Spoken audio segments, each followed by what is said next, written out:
Ruth is a Senior Research Associate at the Faraday. She's had a long association with the science religion area, particularly known for the test of faith material, and is especially interested in the positive interactions between science and the Christian faith. She's going to be talking to us this morning on worshipping God with science, and maybe some ideas as to how we might use some of these things in our church communities. Ruth, over to you. Great. Thank you, Keith. And good to be here. I'm going to speak today, first of all, about scientists who worship. So I'll give you some examples of scientists who worship through their work in different ways. And then I'm going to speak about how we can draw on some of this material from scientists or the scientists in our own congregations within the context of the church. So, Ruth, can we just check if your sound is on? I've pressed a button and there's a little red light where it says power. Sort of.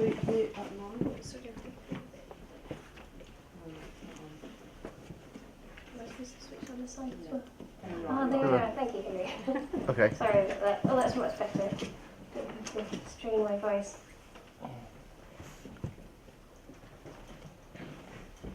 So, you've probably already heard a bunch of stories about science that have been interesting and inspiring, but I'll tell you another one just to get you going, just to warm you up. You should probably recognize this structure. This is DNA. This is the double helix structure, very famous from Watson and Crick's 1953 Nature paper. At that point, it was purely based on mathematical interpretation of X-rays of the crystals of DNA, and this was a great speculation. It was a very successful one because it hasn't been replaced since. And actually, in 2012, some scientists with a very fancy atomic force microscope were able to actually visualize the DNA helix. If you're paying attention, you'll see that the major groove here of the DNA is facing the opposite direction. That's because this is a right-handed helix and this is a left-handed helix. It's a shame they didn't use a right-handed helix in their paper, but anyway, I resisted the urge to chop off the writing and flip the picture around. So bit of scientific integrity there. But it is incredibly thin, so thin it took nearly 50 years, 60 years to visualize that molecule. And there are 2 meters of DNA in every cell in your body. So that's quite a feat. It's like having a whole load of spools of thread in a bath and being able to, they're all neatly arrayed, and the cell can find an individual part of those spools, unspool a little bit, use the code on it, put it back again, all in this very tidy, beautiful way. So it's incredible. But even more incredible is the amount of DNA in your body. It's fun to play with big numbers, it's fun to try and visualize them, so I thought we'd do that now. So I was told there was enough DNA in your body to go to the moon and back, which is quite an incredible figure. But being a scientist, being well trained, I like to think, I thought, I want to test this, I want to do the maths myself. So here we go. And don't worry, this is very gentle maths. I tend to gain or lose zeros here or there when I do numbers. So I got a cosmologist to check this. They said it was right. The hardest number to begin with to pin down is how many cells there are in the body, which is obviously it's illegal to take someone and separate all their cells and put them through a cell sorter, and that would have been possible because some of them have merged together anyway. But can anyone hazard a guess at how many cells you think are in your body?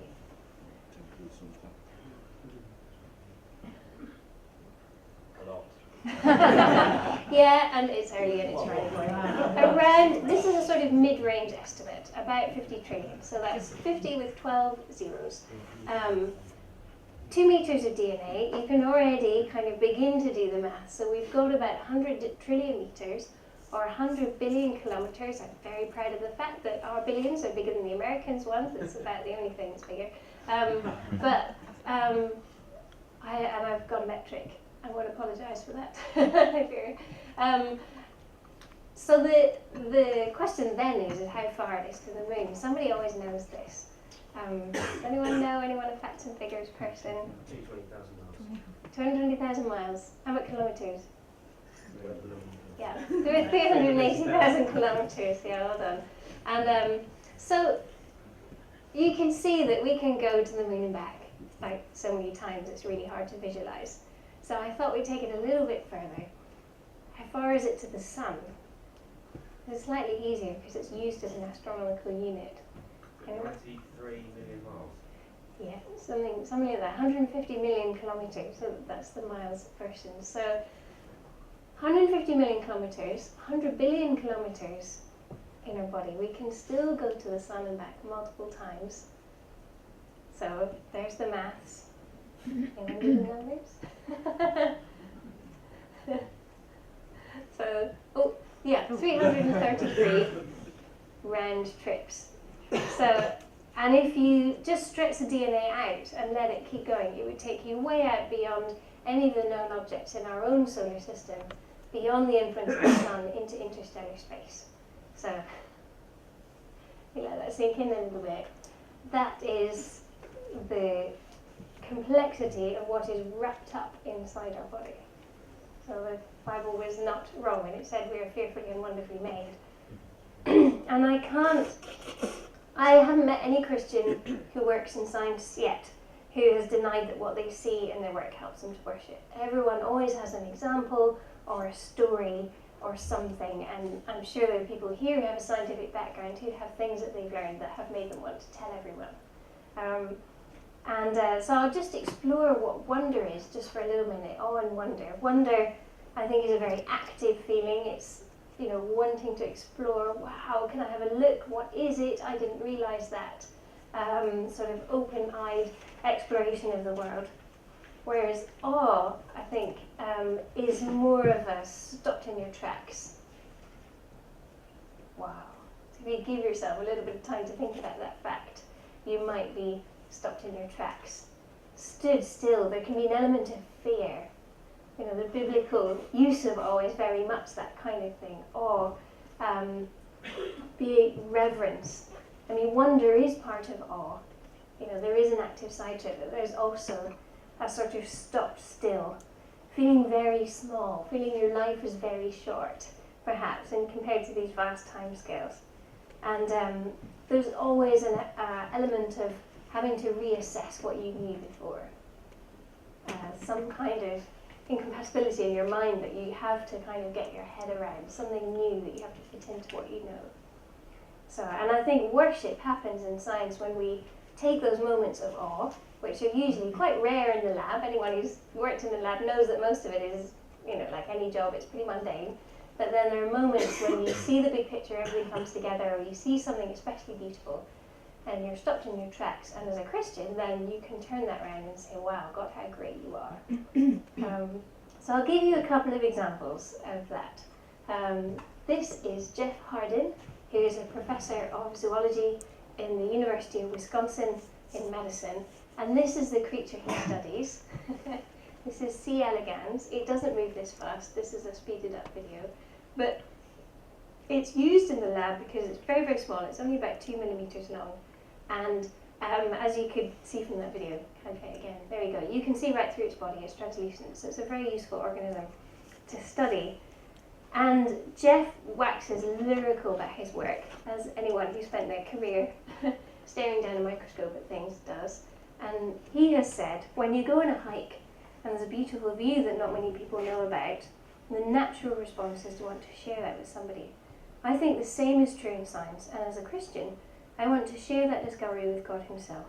It becomes an act of worship for me. And pretty much every Christian I know who is a scientist, I can get a quote like this from them. So, and here's another one.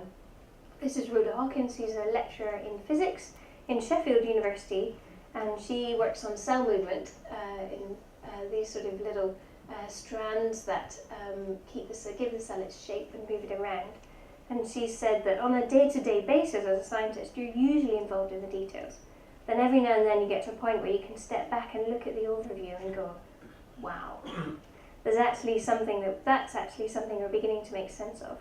that wonder for me personally is also a kind of wonder at God's creation. It's worship, in a sense. So I love talking to people like this and getting their stories that are like that.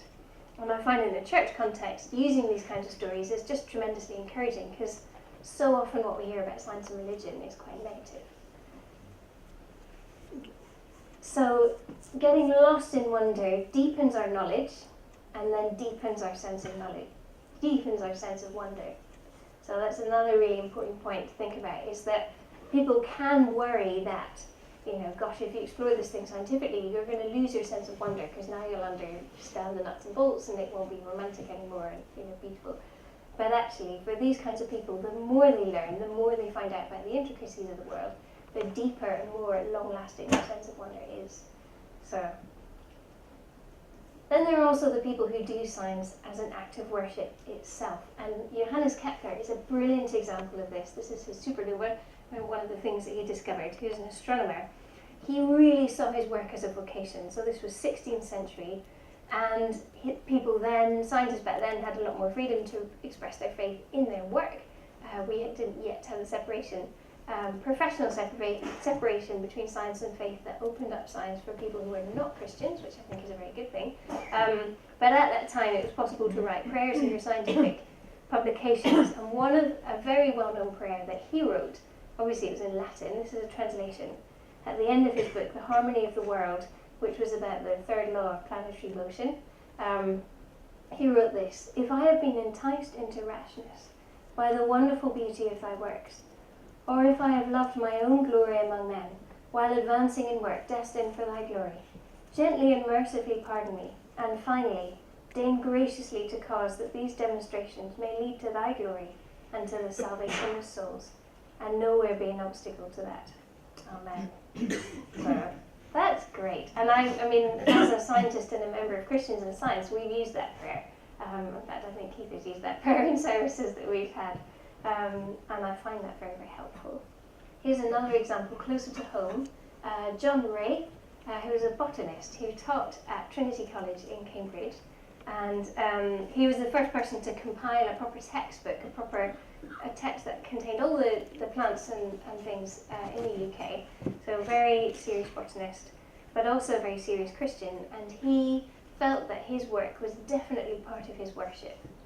And one of the ways that he expressed this, apparently, was to give lectures in Trinity College Chapel. So I sat in there in a concert a couple of years ago and thought, did John Ray, did his pupils sit in this bench while he lectured them? Sadly, they did. They changed the rubric since he was there. But he did do that. I can't find a text that has told me that, but it's a well-known story about that. So John Ray, great example. And then one last story about this kind of thing, just to bring things up to date. Some of you will probably have heard of Bach and the fact that he had the Jesuit tradition of writing JJ at the top of his work, Jesu Juva, Jesus Help Me, and then SDG, Sola Deo Gloria, which means glory to God alone at the end of his work. And well, certainly my father, who went to Jesuit school, was brought up having to do that on all his work. And I know a couple of people who have, they're not from the Catholic tradition, but they have adopted this way of doing things just to remind them that God is in everything they're doing, and they're relying on him for their help, and what they do is for his glory. So here's one lady, Catherine Crouch. She's a professor of physics at Swarthmore College in the US. And she certainly wrote in a piece of work that I read that this was something that she did. She did in her lab book every day, with her notes of what she was doing, and in her lecture notes, she did that to help herself remember to give her work to God, to ask for his help. And then there's another story. This man, Fernando Caballero, who is a paleontologist, and he works on microplankton. And he did this. He wrote Sola Deo Gloria in the dedication at the beginning of his PhD thesis. And he said this caused quite a bit of interest among his colleagues, among his examiners. And he told me the story about how their reactions to this. So I'll just read what he said. He said, "After my thesis examination, we had an informal lunch with the examiners, and the conversation centred around this quote. All the people there were asking me, what do you think, or what do you believe? And later on, one of the other examiners wrote to me. At first I was afraid that he was upset with me, but he said, to your soli Deo gloria, I say, Magnus in Magnus, Maximus in Minimus, which he said is a quote that's attributed to Augustine, which says, God is great in the big things, but greatest in the small things. So Fernando said, I was really surprised that he should encourage me in this way, because he was not a religious man. It was strange that this person who I admired scientifically thought the same as me, that these small fossils are so great and reveal something about God. So I just thought that was a great story of someone, and I know a lot of scientists will do this, they'll, just put that personal part of them out there, I'm a Christian, in some kind of way with a symbol on their desk or something they've written, something they've said, and just see what reactions come in. And one or two people I've spoken to were pretty intimidated by the thought, that maybe they'll get a very negative reaction, but actually often people have come to them and found it very helpful that they've made their faith known and been able to share what they think or get some advice or things like that. So particularly their students. So that is one way, certainly, that people are expressing doing their science as an act of worship. So final section on science and worship. Using the scientific knowledge itself can be an act of worship. We're serving God by doing something useful in the world, and this is an act of worship. And I know, everyone has a different approach to this. Some people, like Rhoda Hawkins and Jeff Harden, are doing very nitty-gritty scientific research that is sort of basic research, just trying to understand what's going on. And they know in the end, and can say quite sincerely, that yes, they are working towards providing knowledge that will help to cure disease and understand things in the world, but probably not in their lifetime, or not until they retired. Whereas other people, as their act of worship, are wanting to do something that has a very direct application. And I put a picture of a traffic light because Sir Colin Humphreys, who's a material scientist here in Cambridge, deliberately has picked several projects to work on that have very direct applications. And the traffic lights is one example. He's been working on LEDs for a long time, and the LEDs that are used in the traffic lights are a direct result of some of his work, and are saving a lot of energy and a lot of money for this country, which is a great, great thing. And I've got other examples, medicine and architecture and technology and chemicals and agriculture. There's so many ways that people's work feed in. And I've put on the Moodle, there is a paper, a link to a paper by Dennis Alexander, who you've already heard. He writes for the Cambridge Papers Group, and one of the papers he wrote was Worshipping God with Technology, which talks all about this. It's a very helpful paper. I do recommend it. And linking it to strong biblical themes. But one of the themes that he picks up, and one of the themes that a lot of people pick up in this area, is Revelation 21, where it says the kings of the earth will bring their splendor into the city of God. And trying to think, is this something that will really happen? Will the best of what we do, the most beautiful, the most stunning things that we do, be there for eternity? That's quite a thought. Perhaps for some, a motivator to do things that are important and valuable, rather than just trying to advance their career. Obviously that is important too, otherwise you won't be able to do anything useful, but focusing on important long-term projects. So that's the first section, just some examples, hopefully inspiring, hopefully encouraging. This is the world that we work in. Obviously, for what I just presented, the glass was very much half full, but I am unapologetic about that, because you need to do the positive stuff. And you probably know enough already about the negative stuff. So are there any questions before I move on to the next section, where we think about how we apply this in the church? It doesn't matter if there aren't any. Maybe that just means I've been very clear. Good. So think about science for the church. And I know that lots of people do this, lots of people try it, lots of different ideas. Hopefully we can hear from you later. But just a few thoughts about this myself. We have a long tradition of using creation to help us worship, and I think modern science can feed directly into that. So we've got beautiful monasteries and places of worship which include gardens, stonework, plasterwork, whatever, that includes natural motifs. I've got an example of a manuscript that's with the lovely illuminated designs. So this is a tradition that has been going for a long time, and certainly a lot of this will reflect, at the time, the cutting edge science of the day, the species that people knew, the agricultural techniques they knew. And this is a slightly more modern, very stunning example of how this can be done. This is a church in St Mary's Church in Ray in Cumbria, and Sarah Losh, who was a Victorian landowner, very wealthy, very interested in naturalism, exploring the natural world, very interested in fossils, and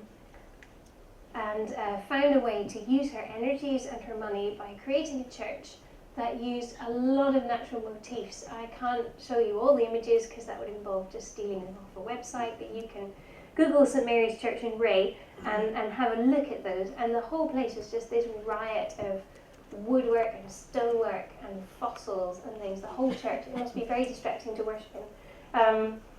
Even the church furniture, it's not just an eagle lectern, but the chairs and the pews and everything are in the shapes of animals and things, which is quite wonderful. Ruth, how do you spell Ray? W-R-E-A-Y. I can put the link on the Moodle afterwards, if that helps. I was on holiday in the Lake District and thought, maybe this is the Ray, because I went through Ray. Sadly it wasn't, but I hope to visit it someday. The other one is a more modern example, even more modern. Somebody phoned me up and said, we just commissioned a stained glass window in our church, and with a scientific theme, do you want to see a picture? And I said, yes please. And they said I could use it in my presentations, specifically send it to me for that purpose. So here are Adam and Eve, with a background of neuronal cells, brain cells, nerves, with chromosomes, stars. Here are God's, metaphorical creative hands, and then you can't really see them, but in the background are pictures of fossils and things and creatures. And they really wanted something that was completely up to date in the science, but also expressing God's creative act, which I thought was great. So I'm sure whether you want to or not, you'll probably be involved in a building project at some point. So there may be ways to work in this sort of thing if you have the budget.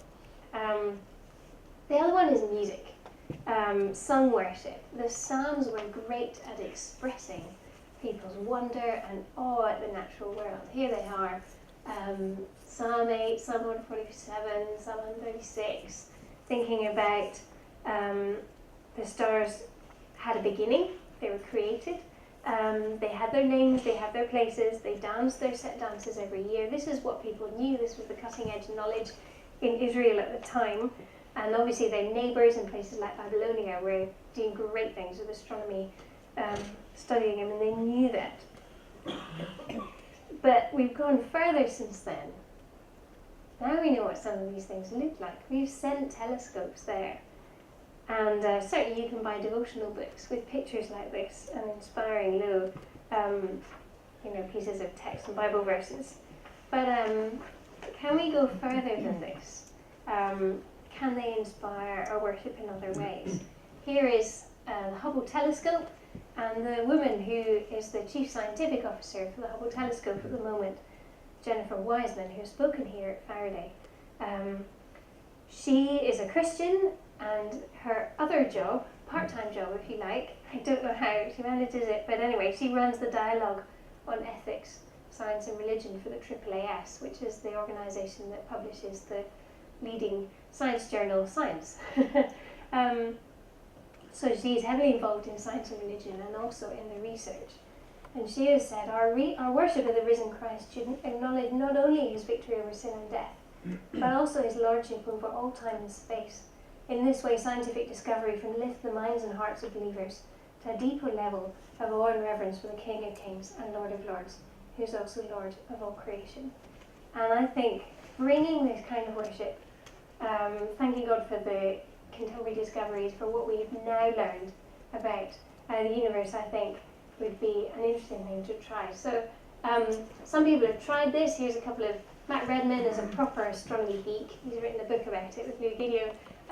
You know, and he's getting galaxies and supernovas in, Chris Tomlin getting galaxies in as well. And with hymns, there are some really science-themed ones. Here we go. You know, there's some quite boundless curves of space, deep mysteries, atoms, secrets, and things like that. There are some quite involved hymns that have things about science in them. And but I think there really isn't that much out there. When I looked, I did as thorough as I could survey, and I really couldn't find an awful lot that talked about you know, the latest science. And I picked astronomy because this is about the only area that does make its way into our hymns, I guess because it's something we can identify with. And I'm not suggesting we mention really technical language in our worship. You probably either confuse people or make them laugh. But there are other ways to bring this in for those who are doing songwriting, to bring our latest knowledge and update things a bit. Another way we can worship, and you had a talk about this yesterday with Ruth Valerio, is worshipping alongside all of creation. There was a book published a couple of years ago called Song of a Scientist, and this is written by Cal DeWitt, who is one of the leading lights in the Christian environmentalist movement in the US, and he's also a great singer, and the whole book is on the theme of God's two books, which he interprets as two hymn books. There's the book of the Bible and the book of creation, of nature, and we can sing from both of those books. And there's also the idea of remembering that we are creatures. Yes, we may be able to make wonderful technologies and master pretty much anything we put our mind to, but we are worshipping God alongside all the other creatures that God has created. Our chief purpose is to give God glory and praise God together with all of creation. So, you know, Psalm 148, very familiar. Praise God from the earth, talking about rocks and water right through all of creation, getting more and more animate up to human beings. And Richard Bauckham has written about this. The best way to learn to value other creatures is to learn to worship with them. And I think that's really important. A great thought. So the animals, Mark Harris, theologian, did a lecture on this very subject, seminar, I think it was last year. You can find that. Again, I'll put the link on Moodle afterwards. His talk is on the Faraday website, saying, well, how exactly does all of creation praise God? How does this work out? What are the nuts and bolts? Perhaps just the animals praise God just by being themselves. Perhaps it's by inspiring us to praise, but it's an interesting thought. So obviously doing science helps us to understand more about everything around us, and you know, can help us to be more inspired to worship God when we see how wonderful things are. Also, you know, we don't want to snuff out any members of the choir, so caring for creation is important because then it helps everything to carry on praising God. Thanks a lot, Henry, that's great. Science also shows us the ways we can benefit from creation. How's about this for a harvest festival service? You know, thanking God for the air and water that keeps us alive, free energy from the sun, wind and waves, plants producing food just from sunshine, air and water and a few nutrients. It's pretty clever. And the Earth's crust that's packed full of nutrients and building materials and things. Obviously we need to use them in sustainable ways, but these are benefits we can receive from creation. So why not thank God for all natural products, not just the harvest, at harvest time. And finally, there are the scientists that may well be in your church.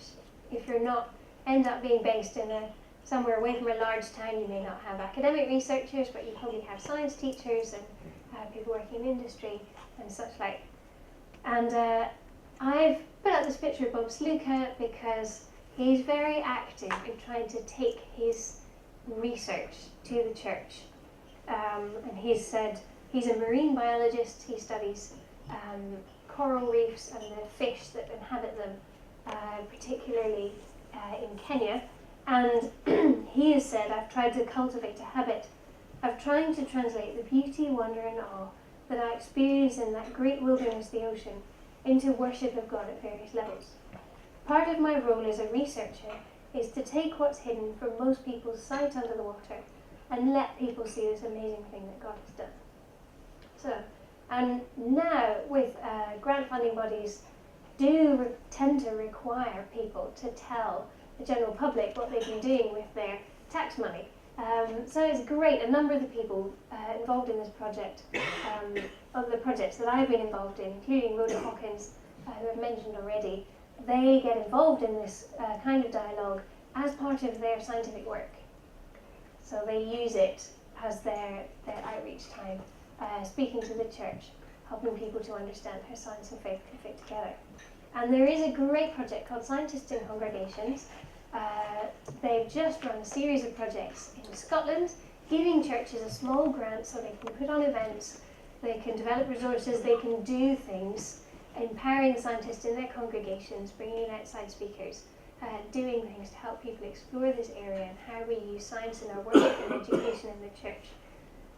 I'm told there is a project starting in England soon, so there's the website. It's also on the Moodle, and do check that out. I don't think it probably stretched to a stained glass window. I think they're quite small grants, but still. Finally, actually the nitty-gritty of using, anyway, here's a summary before I do that. The various ways of using science in the church that I have mentioned: stories, songs, prayers, caring for creation, using the scientists in your congregations. It's not rocket science. Some of you may have tried it already. I certainly know people who have. But is this something we can integrate, given the amount that science, the significance of science for our lives? Should it perhaps not just be a special Sunday once a year, but dripped in from time to time, in among everything else? So, some practical examples of how you can do this. I have the notes for a science-themed session with children that I'm happy to share with you. It was a pilot.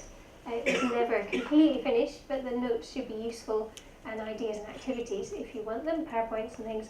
Also, most towns have some kind of science festival, and Great St Mary's has in a sort of prestigious Cambridge way, has a service every year. So that they have an even song where somebody preaches on the relationship between science and faith. So that's one, in a sense, quite a simple way that they do that. And they advertise it through the Science Festival programme. It's just one of the events that's put on. And they get quite a lot of people coming along who are just curious to see what's happening. Some people have taken that further. I've got this example. This was part of the flyer for something that All Saints Church in Landbeach and St John's Church in Waterbeach were involved in. Now, Alistair Coles, who spoke yesterday afternoon, I think, was involved in this. They got a couple of scientists in to speak at different services and do a discussion time afterwards with anyone who wanted to stay, which was pretty much everyone. And then they put on a couple of hours in the afternoon on a Saturday of hands-on science activities in the church for children and their parents. And it was simple things like iron filings and making a rocket with bicarbonate vinegar and things like that. Just simple hands-on things. They had a couple of science teachers and a science technician helping, and also some of the scientists in the church demonstrating their own research who brought bits and pieces in. And they said it was tremendously popular, especially, interestingly, with dads bringing their kids along, who obviously thought this was something, I don't know, it just interested the dads more. They said they had this church full of men, and they thought it was just great. And that was, I think, not too difficult for them to put on. They just sort of threw some cake around. Could I just interrupt you to say that Trevor Thorne, who is here as a delegate, was very Oh, involved in brilliant! planning Yes, that. who actually organised it? Yes. Yes. So he can tell, not now, but in the coffee break, if you want to hear more, talk to Trevor. Yeah, thank you. Yeah, Trevor, thanks. And I've included a link to search for, Trevor's kindly put all the details and the liturgy that they wrote and everything that he used for the services online. And actually there's a link to it on the Moodle. There's a link to a blog that he wrote about it, which includes all the links to everything that you need if you want to do something like that. And then with the Test of Faith project, as Cara's already mentioned, we produced some Sunday service material as well, so there's choice there.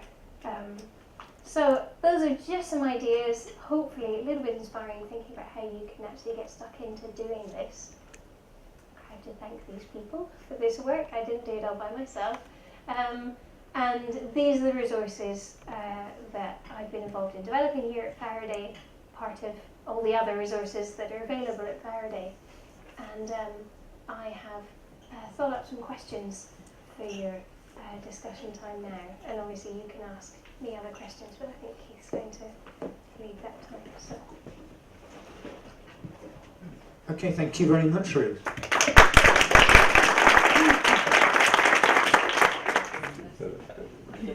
Okay, I'm going to call you back to order now together. I hope you've had some good ideas in the groups. We'll start with the group in the back corner there and we'll work around. Feel free to use this as a time either to ask a question of Ruth, something that she's used, ask advice, or give your own ideas that you've come up with in your groups as to how we might positively use our scientific knowledge in acts of worship. So we want to start with the group in the back corner there. I'll walk around with the microphone. Who would like to kick off? A group of ordinands, quiet. This is almost not known. Hallelujah.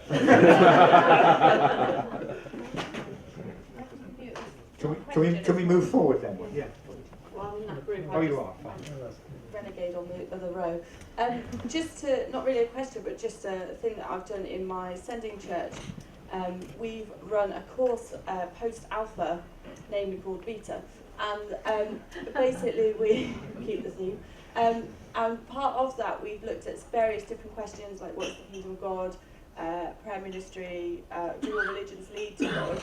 And one of them is that we do science and Christianity, and we break it up into 2 evenings. And that's just an opportunity for, we have someone who comes along and talks who's done science, and he gives like a 30-minute talk. I'm saying he, it's actually Andy here, you probably won't say. But he comes and does a 30-minute talk, and then we give about a half an hour space for people to ask any question to him, and he will answer it best as he can. But it's just a great way of breaking that barrier of faith and science can't come together, but actually they can.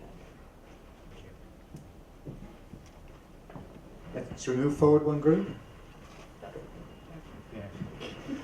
It's not a question, it was an observation really. We really like the idea of having a science theme activity morning linked with the service and invitation and things like that. But living around Cambridge, that's probably quite easy to facilitate and organise. And I was just reflecting on Christians in Sport, have an organisation where you can make contact with them and they give you resources and line you up with speakers. And I just wondered if there's something similar in science or... Yeah. Well, the former chair of Christians in Science is, you've just handed the microphone back to him, so he can tell you. I mean, I imagine, sorry. Go on, Ruth. Ruth was Development Officer for Christians in Science for some time. There is a Development Officer, Christians in Science, who, you can contact CIS and they will give you some ideas, tell you who's in your area. There might well be a local group near you and, they could fix you up with someone. There's also a growing network of younger scientists who are doing work in schools, and they have practical activities and things. So one of them might well come into a church with a boot full of stuff and do things. But as I said, a science teacher, I mean, as Trevor, found this up. I mean, or a lab technician, or they don't have to be. The academic in the lab. In fact, the academic in the lab might not come up with the best thing for the children. So, there may be expertise enough, and then CIS could provide you with a proper scientist to do a little talk, or hi, I've done a PhD and this is what I did, to inspire the kids. But yeah. There are lots of people out there, and say Christians in Science or Faraday would be very pleased to put you in touch with people. Yeah, but is that widely known? That's what I'm saying. Christians in Sport is quite an organised, upfront activity organisation. Just wondered if Christians in Science may not be so widely known, but We're trying. it's your job to proselytise. You can advertise us if you want. We can join in. Yeah. One thing that I would say, for having done this, both in a local church context and at the cathedral, is looking back on it, the thing that I actually regret is that I went for the word science in the title. And I think your sort of kicking off point this morning of awe and wonder, or something like that, will at least stop some people glazing over when they actually just read the title. And somebody, now I can't remember who it is, somebody told me about a YouTube video called Incomprehensible. Indescribable, sorry, I wrote indescribable. And it is that sort of word that I think intrigues people. So I just say language may be helpful. Can I follow up on that? Very helpful, thank you. I think there's a further potential problem with the word science, and I'd be interested to know whether other people agree with this, which is that in a sort of secular society, when you see the words Christian and science, there is a fear that that's going to be Christians saying that science is rubbish and wrong.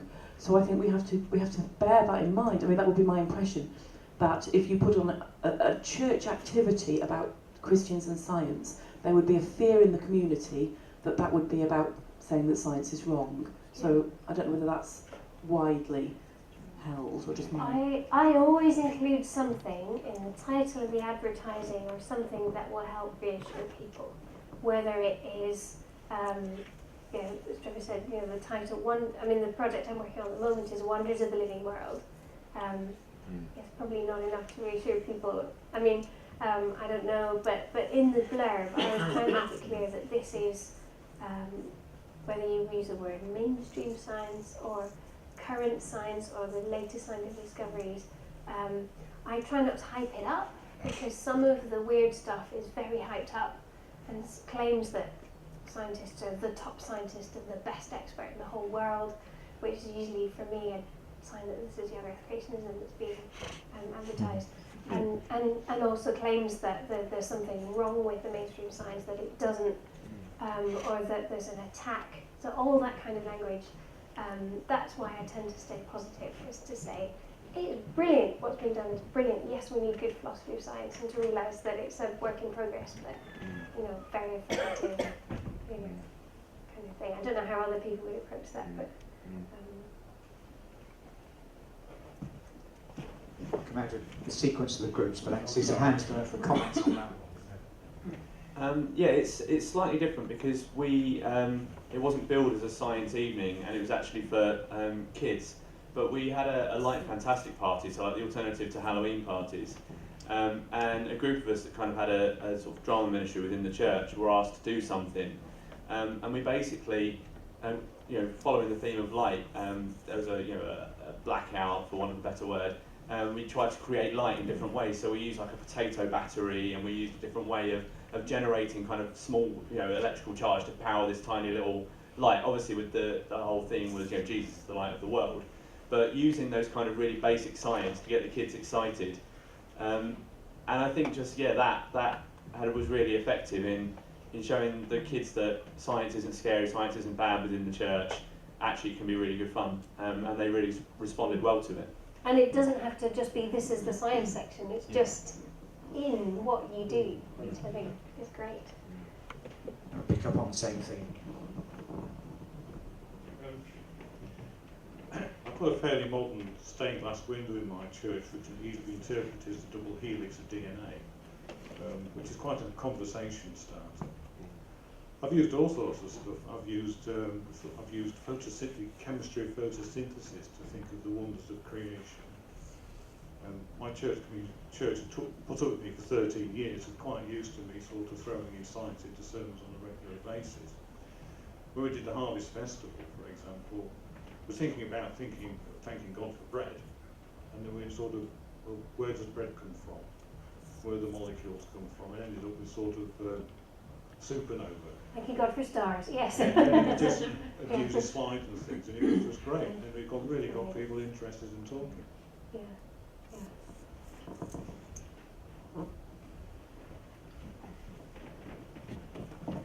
Coming into this group at the front here, but I think pursuing the same theme. Yeah, we were.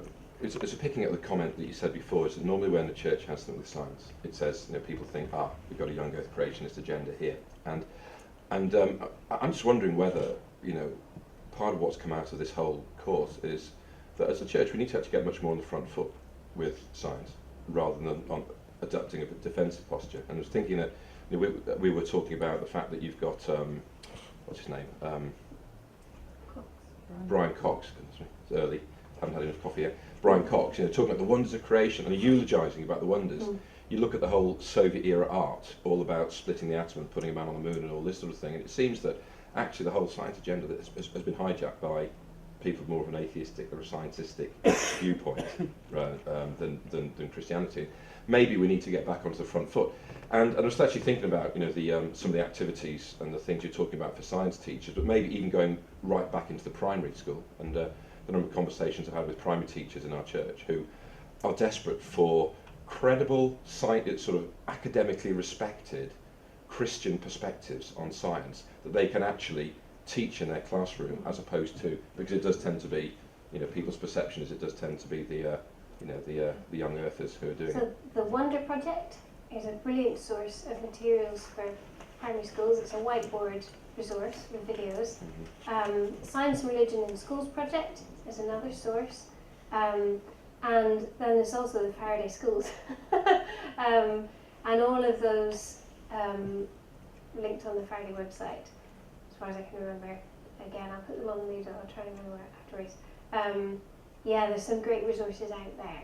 And we try and advertise them as widely as possible, but I think, it's difficult. Christians, because of the young Earth creation controversies, I feel that people have retreated a bit. And I think, as you say, the niche is there and it's filled with lots of great stuff, but we need to jump in there too. And also not be afraid. I think, just to gently say, I think this would be helpful. I think this is the helpful way, which can be really tough if you know that someone in your congregation is going to earwig you for half an hour about how you must be teaching a certain way. But I think we should go stand up and do it. So, yeah. Just follow up on the primary school. Just to follow up on the primary school. I'm a vicar in South Oxfordshire, a group of 7 churches, and in 2 church primary schools, so I go into the schools a lot. And on the science, there are 2 things which I feel I can do most valuably. First of all is to encourage engagement with mathematics at primary school level. Say how exciting it is. And for example, one year we used an example calculating the date of Easter. Why does the date of Easter vary?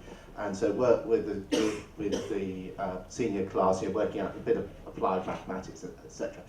Because it seems to me that what stops a lot of people getting involved, their vocation in serious science, is feeling confident about maths. So if you can get people excited, engaged with maths at primary school, you can then help on the science front. The other issue is gender. In that, certainly where we are in South Oxfordshire, vast majority of scientists are men, which is appalling. How do we encourage women to pursue scientific careers? And a lot of it is about prejudice and assumptions, which are formed in primary school. So I feel that a lot of my sort of Christian ministry in science and religion is actually encouraging women as well, and girls as well as boys at primary school, to really be excited and enthused about science. Yeah, I think role models, my bias is that role models are hugely important, and anyone who works at the Faraday is sick of me going on, where are the female speakers, how are we going to have more female speakers? And certainly with the schools, I think there's a real gift. There are a lot of, Oxfordshire is full of female PhD students, postdocs. Women are rising up the ranks, but certainly, I mean, if you want, probably the easiest thing would be to put you in touch with Emily Sturgis, the CIS development officer, who's based in Oxfordshire, and she could give you some people who you can invite into the primary school and they can do an interactive session. We also have Lizzie Coyle, who's the schools outreach officer here, who's very female. And not that you can be very female or not very female, but she is female. And will bring her box of fossils into your school and do a great activity. So I think those kind of role models, there's someone I want to emulate, you know, and off we go. We'd rather juggle around between the groups, but I'm coming back over here with a hand up. Thank you.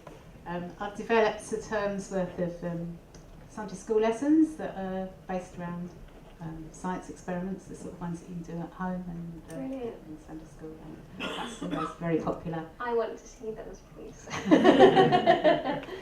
Yeah, it's great. You've brought them with you, haven't you? No, I haven't brought them. No, but I. So seriously, is that something you can share through the movement?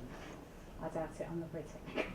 We can talk about it. Yeah, let's chat. And obviously it's your stuff, so but we respect that. But there are. I mean, I've tried to poke Christian publishers to publish more of this kind of stuff. So, and it's very difficult to get them to do that because they're worried it won't sell. I did have a Sunday school project that was going to be published. It was binned because they didn't think it would sell well enough.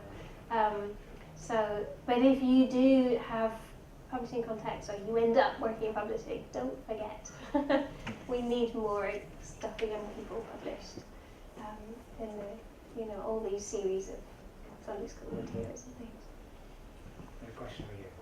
Yes, just another resource to add to people's list. One that I've seen used many times and used myself is a talk presentation by Louis Giglio, who you mentioned earlier. I've seen it in the stadium of 30,000 and used in a local church and in a home group. It's called Indescribable, what you mentioned.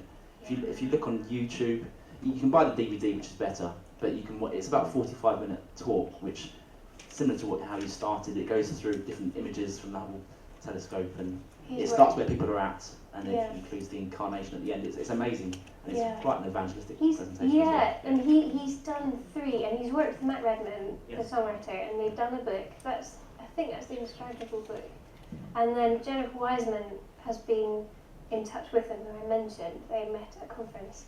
I think can I reveal my bias? 2 of them, I find the ending difficult. I've had people ask me, I forgot the name of the molecule, is a certain molecule evidence for God? And what they mean is that Louis Giglio says at the end there's a cross in the middle of the cell.